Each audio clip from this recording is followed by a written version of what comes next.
Hello student, welcome to my YouTube channel Jyoti Jaiswal. कैसे हैं आप सब? आशा करते हैं कि आप लोग स्वस्थ होंगे और मस्त होंगे, अपनी पढ़ाई भी अच्छे से कर रहे होंगे।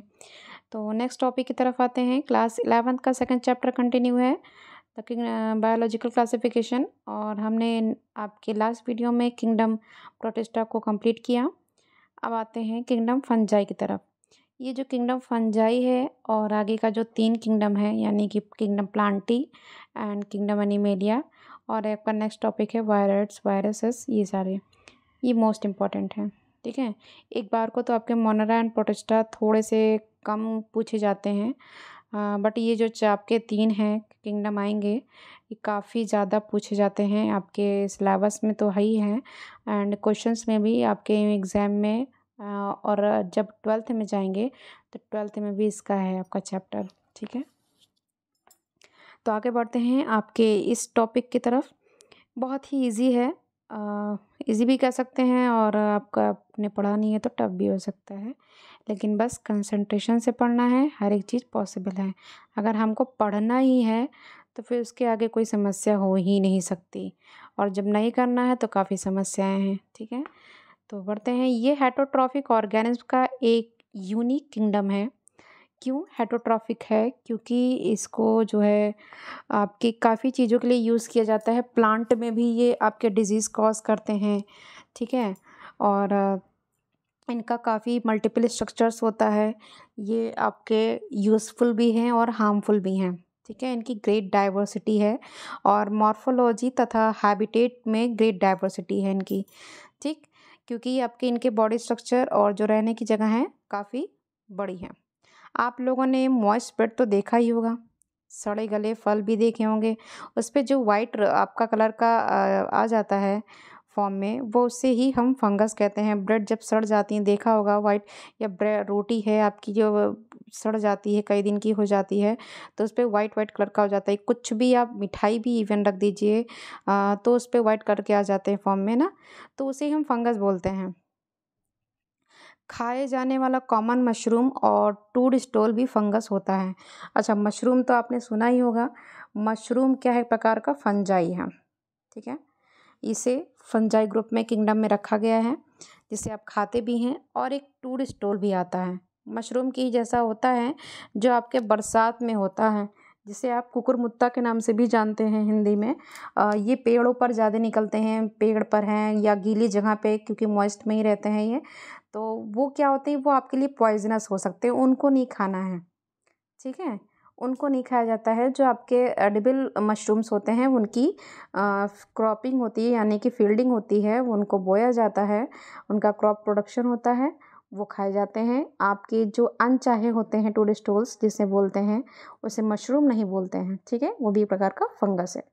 मस्टर्ड लीफ पर दिखने वाले वाइट स्पॉट्स एक पैरासिटिक फंगस द्वारा होता है।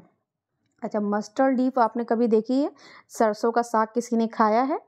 सरसों का साग अगर आप खाते हैं तो लीफ जब आए आपके पापा घर में, वो लेकर के आए, तो उसकी पत्तियों पर देखना कभी कभी वाइट स्पॉट्स होते हैं। वो दरअसल क्या है, एक पैरासिटिक फंगस होता है। आपने सुना होगा कि खेतों में भी दवाइयों का छिड़काव किया जाता है।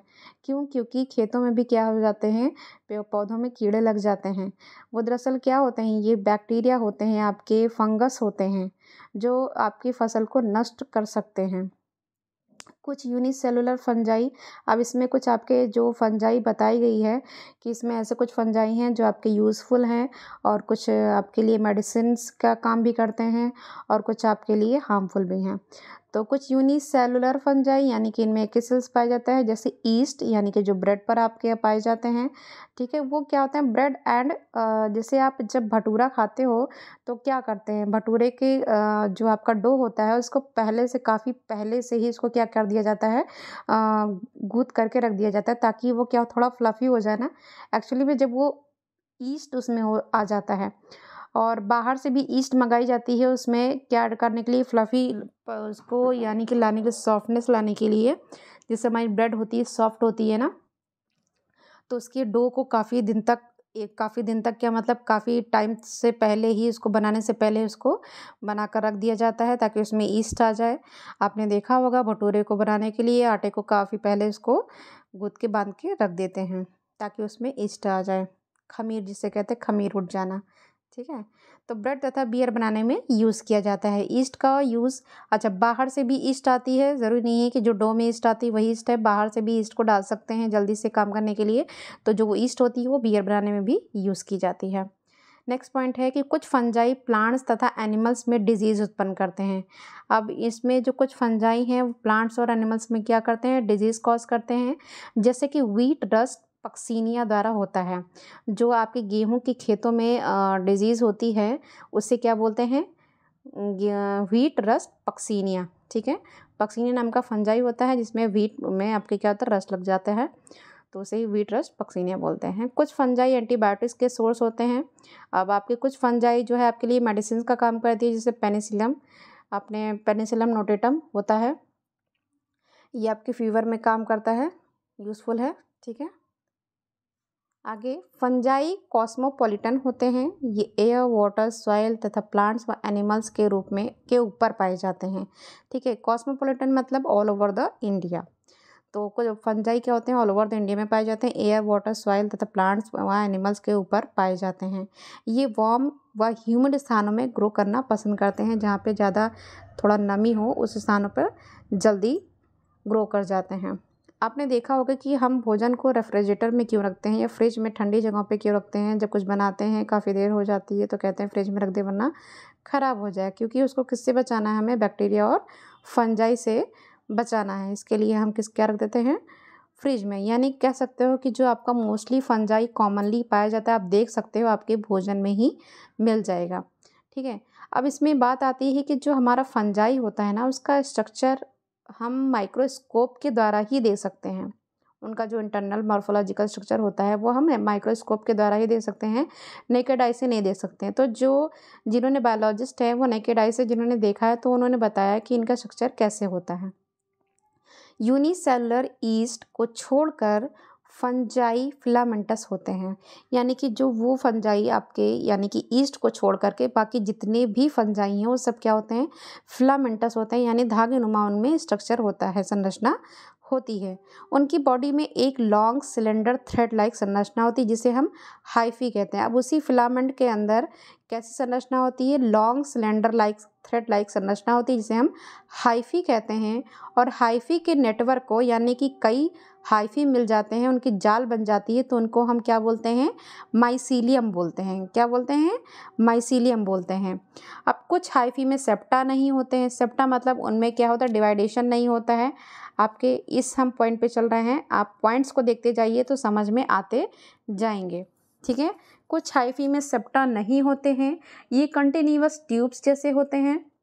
उनकी जो संरचना होती है कुछ इस तरह से होती है, ये इस तरह से, ठीक है। और सब में ऐसे आपके सेल्स पाई जाती हैं, इस तरह से होते हैं।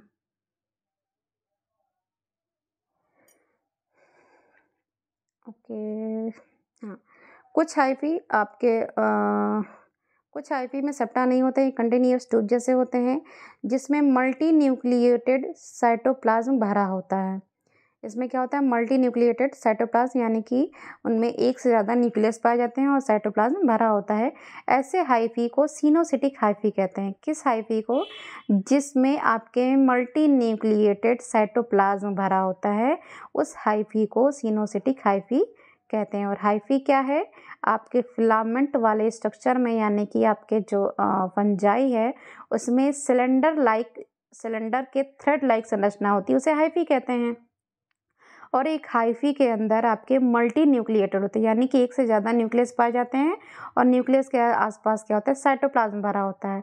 उस संरचना को या ऐसे हाइफी को, अब मान लीजिए कि एक हाइफी है, यहाँ पे ड्रॉ करते हैं, एक हाइफी ऐसा है, ठीक है, जिसमें आपके कई न्यूक्लियस हैं और उसमें उस न्यूक्लियस के आसपास भी क्या है, साइटोप्लाज्म भरा हुआ है, ठीक है, साइटोप्लाज्म भरा। तो इस हाइफी को क्या बोलते हैं, सिनोसिटिक हाइफी।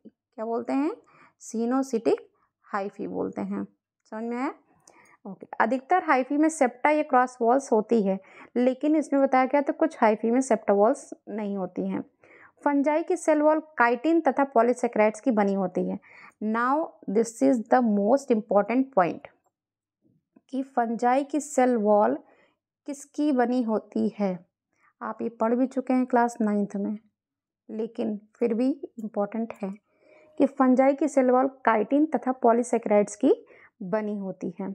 अधिकतर फंजाई हेटरोट्रॉफिक होते हैं और ये सैप्रोफाइट्स भी हो सकते हैं जो डेड सबस्ट्रेट से सॉल्युबल ऑर्गेनिक मैटर को क्या करते हैं, एब्जॉर्ब करते हैं। समटाइम्स ये सैप्रोफाइट्स हो जाते हैं, यानी कि किसी भी डेड ऑर्गेनिज्म से अपने भोजन को लेना, उसे ही हम सैप्रोफाइट्स कहते हैं। पैरासिटिक फंगस क्या होते हैं, ये लिविंग प्लांट्स और एनिमल्स पर डिपेंड रहते हैं।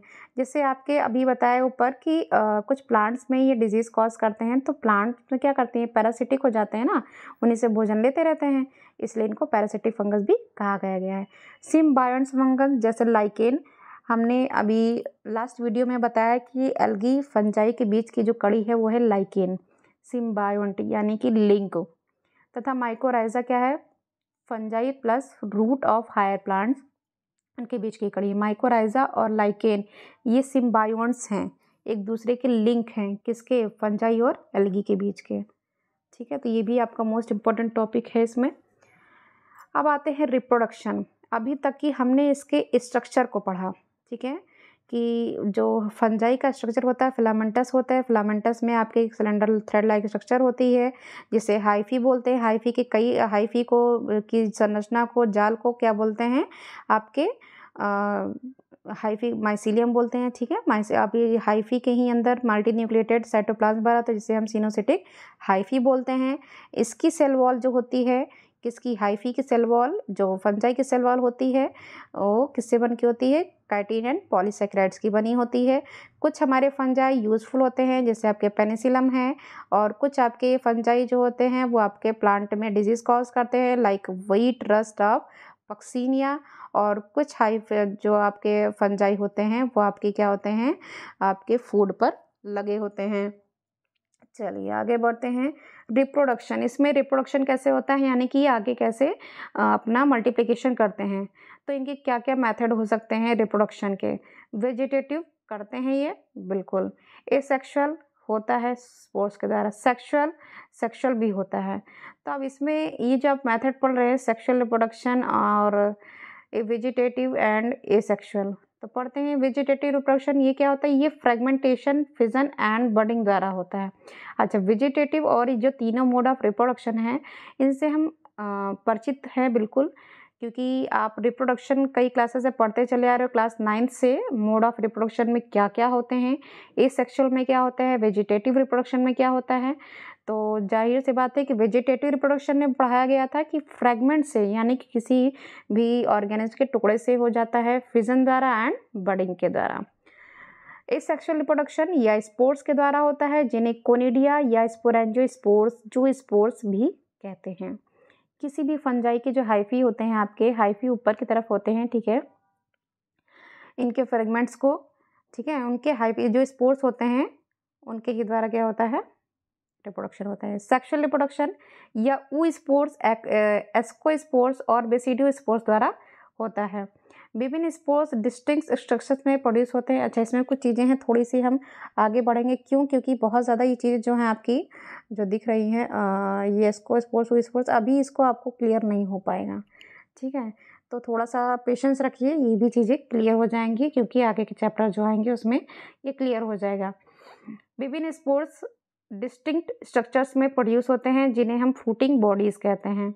अब आपके इसमें जो डिफरेंट टाइप के स्पोर्स बताया, ऊ स्पोर्स, एस्को स्पोर्स और बेसिडियो स्पोर्स, ये आपके डिफरेंट टाइप के स्ट्रक्चर्स हैं जो कि आपके प्रोड्यूस होते हैं, जिन्हें हम फ्रूटिंग बॉडीज़ भी कहते हैं। यानी कि जो भी आपकी बॉडी फंजाई की बॉडी होगी उन्हीं से निकलने वाले ये क्या होंगे, फ्रूटिंग बॉडी होगी। सेक्सुअल साइकिल में 3 स्टेप होते हैं। अच्छा, सेक्सुअल रिप्रोडक्शन होता है तो इसमें 3 प्रकार के स्टेप्स होते हैं, यानी 3 स्टेप्स होते हैं। प्लाज्मोगैमी, कैरियोगैमी और मियोसिस। प्लाज्मोगैमी, आपका जो है प्लाज्मोगैमी आपका होता है, एक मिनट, कुछ टेक्निकल फॉल्ट हो रही है।